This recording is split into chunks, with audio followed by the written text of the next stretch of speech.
away from that and on to some big news coming in from the United Kingdom. And according to reports, the Conservatives have lost their working majority in the Parliament. This comes as a member of the party defected to the Liberal Democratic Party. Now, a lot has already happened in the House of Commons.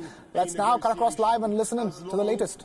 Beginning formal talks, as long as there is a risk that Parliament will make that negotiation impossible by taking away the ability of this country to negotiate. So every time we set out ideas, the first thing they ask, Mr. Speaker, is what will Parliament do? So I urge my friends tonight, I urge colleagues tonight to give us the leeway to get the deal that we need. It is very, very clear.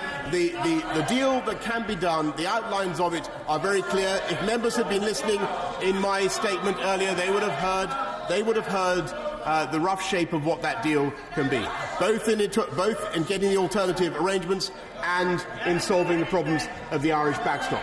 I'm afraid that by their actions, they are making the chances, I must regretfully say this to the House, they are making the chances of that deal less likely. We are working flat out to secure it, but the measures, if passed tonight, would make our prospects of success much less likely.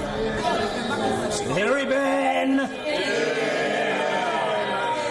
Mr. Speaker, it's not just Chancellor Merkel who has confirmed that no substantive proposals have been put forward. Last weekend, the Irish Deputy Prime Minister said, and I quote, "Nothing credible has come from the British government," end of quote, on alternatives to the backstop. It's also reported that the Attorney-General told the Prime Minister at the beginning of August that if he insisted on the removal of the backstop, it would inevitably result in no deal.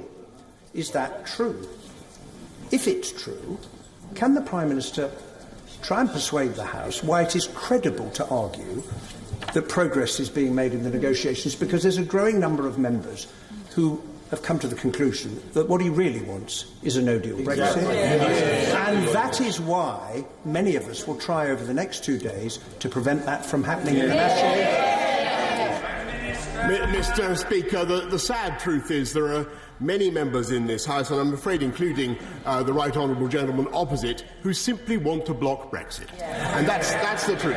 And they're using, that is the reality, and they are using the discussion of a so-called no-deal Brexit to conceal their real intentions.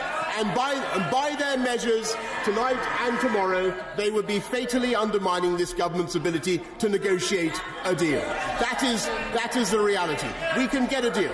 We can remove the backstop, and he knows very well what this country needs to do because it's agreed on all sides of the House. The problem with the withdrawal agreement is not just a political declaration, it is the backstop. That makes agreement impossible on both sides of the House.